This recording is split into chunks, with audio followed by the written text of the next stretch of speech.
So here I already did the carving out on this cat, just all around it, and some pretty interesting geometric patterns. And now I just went over here in violet, and using a very long sort of soft brush, you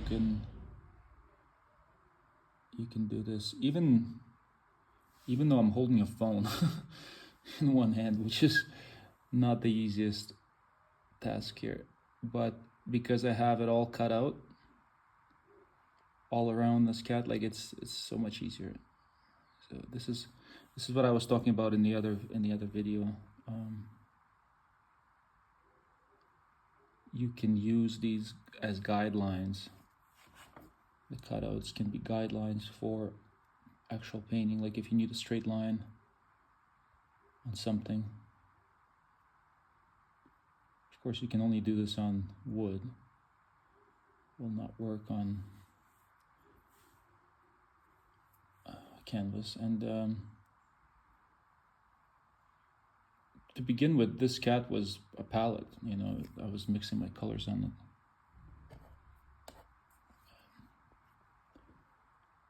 So I did magenta or purple, and then ultramarine blue, this stuff, even though it looks like black. And now I'm gonna do some more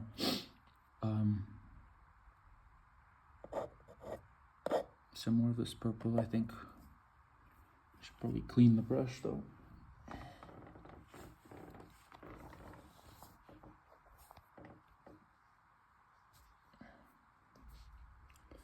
Just wipe the brush down and finish it in some kind of a mix of purple and black and ultramarine.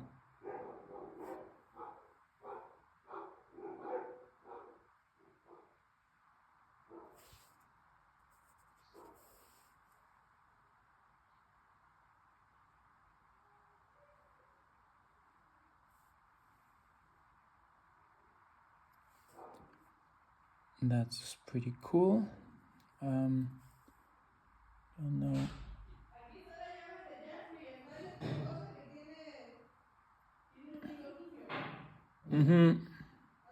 Okay. Bye-bye.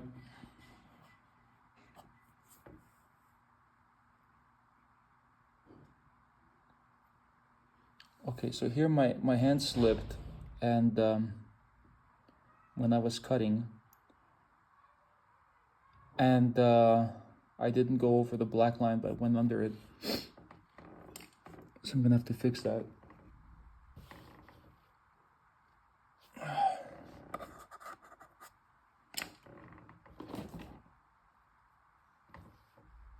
So to fix it, I'm just gonna have to approximate that color. It doesn't have to be even. I mean, it is a palette, so it doesn't really matter what color this is.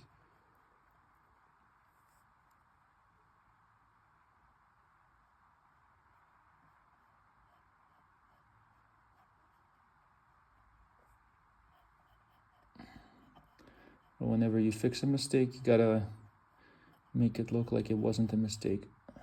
That was intentional.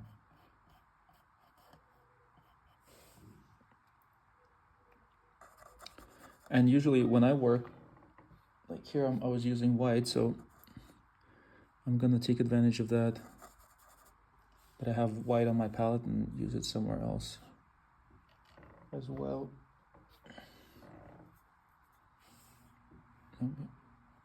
Here in the eyes.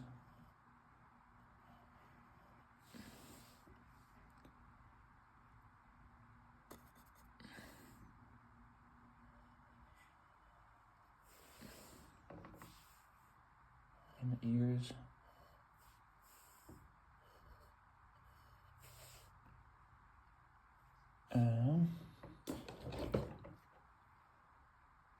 So what I'm trying to show here is that the whole process of painting, it doesn't have to be, at least for me, it doesn't have to be methodical. It doesn't have to be step by step, like first you do this, then you do that. Like you do whatever you do, and then you can do something else and then come back to the first step, revisit it. It's more like, it's not it's a spiral. It's not like a, as you're climbing up, this metaphor of a spiral. So you kind of you see the same thing, the same area of the painting, but from a different perspective, from a different angle, from a different height. And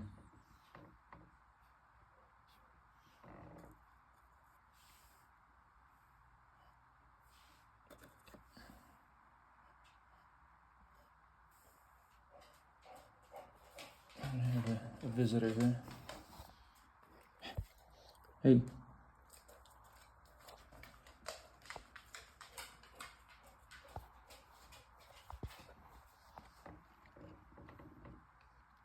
Let's see, I'm probably gonna put some of that green.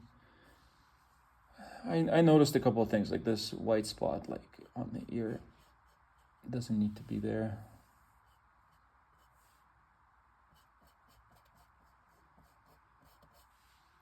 I mean, this can be, as rough or as neat as you want it, but that's up sort of to the artist to figure out at what point it's done and what point it's good enough, or what point is, I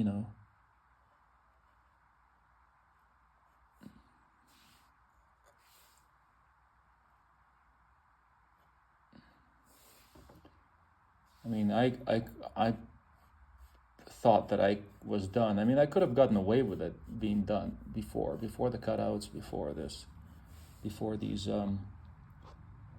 final touches. I could have gotten away with it.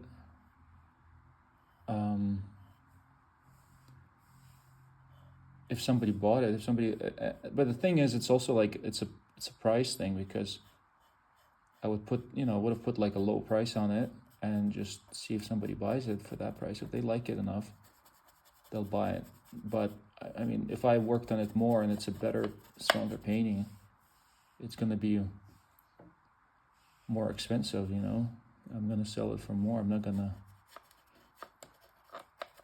Won't sell for the same amount of money as I would have if I didn't do these sort of final touches on it.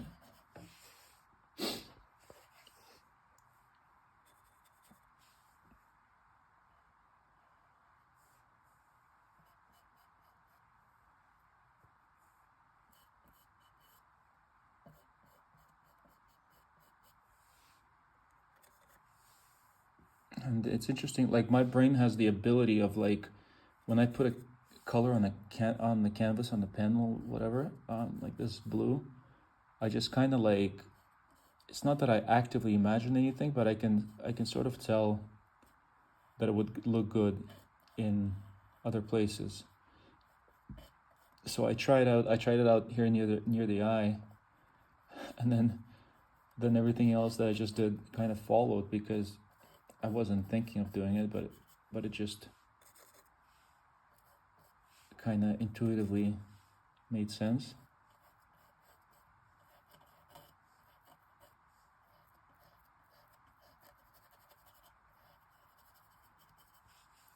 Yeah.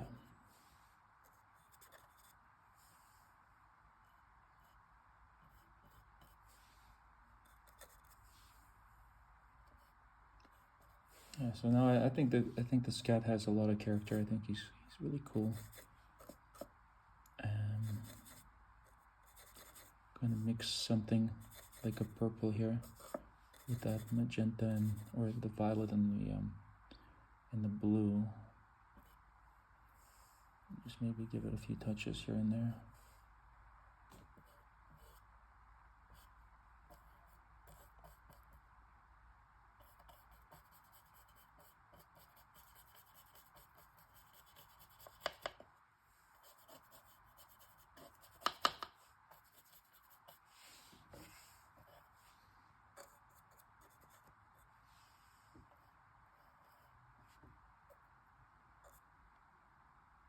Yeah, I think this is very close to being done, and somehow I feel like these like final touches thing, like this is probably not that fun to watch in video because it's very minimal. There's not much happening here. But, you know,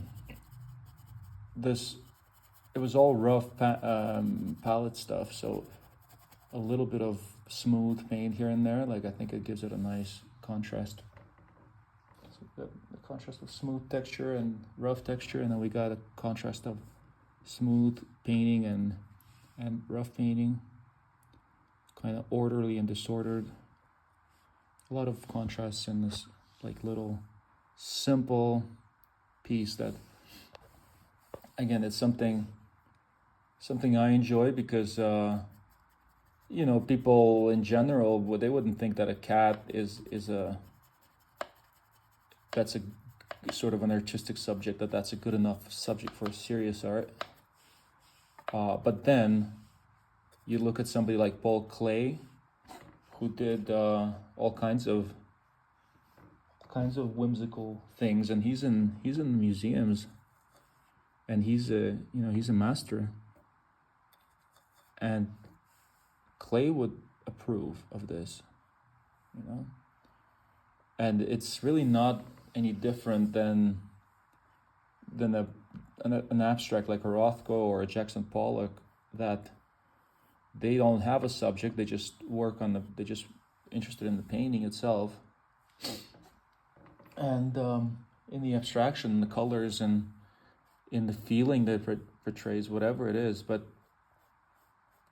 it doesn't, they take out the subject just to sort of to focus on that exclusively on the actual paint, on the colors and textures and the balance of it, lines, all that. But you don't have to completely remove the subject. Like I don't see the necessity of completely removing the subject. Like I'm doing the same thing, but I'm doing it with cats. And why not do it with cats or with faces or with whatever else? It's the same thing. I'm also interested in the feeling and the balance and the colors and the lines, but it doesn't have to be abstract.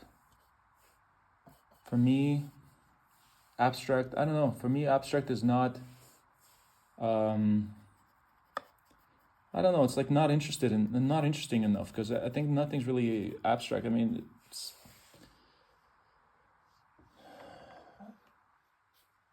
I would be tempted to make it into something.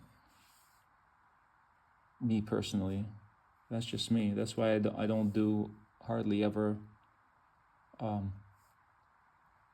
something completely abstract. So to me, this is done. This is really cool, and I'm gonna just sign it, and then I'm gonna go and work on my big commission. So this is warm up before I work on the big important painting. I'll do something like this just to warm myself up and get into the mood.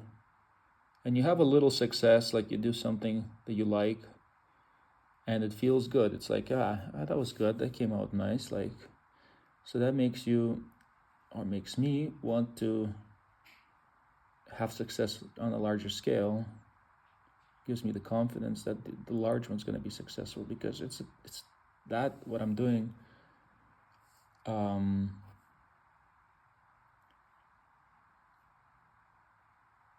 The large painting is not a easy painting. It's difficult both because of the size and the subject. It's going to be flying ladies and mariachis and on a large scale, and I have to consider there are certain lights over there. There's lights. There are ceiling. This thing's that I'm painting, the big mural, which I'm gonna show you at some point. It's a 19-foot long painting, 19 by close to 5.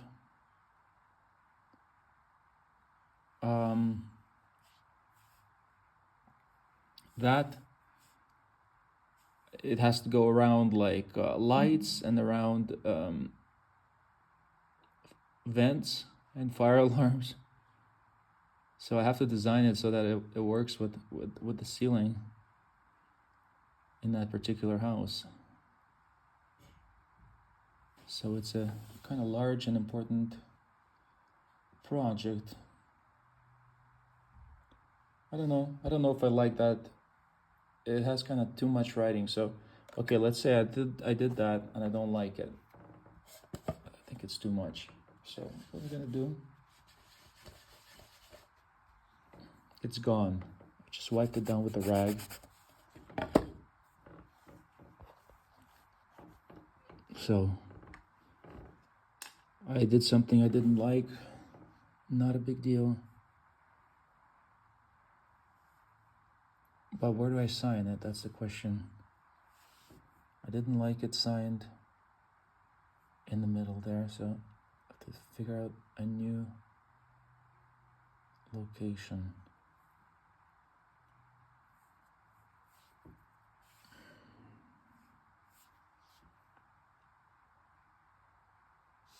Maybe over here.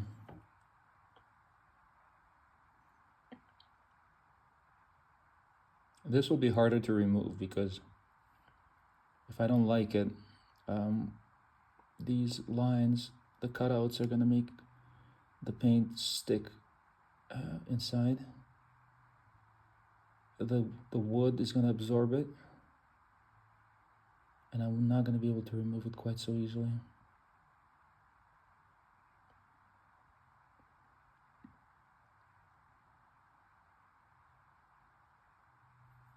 So we better like this.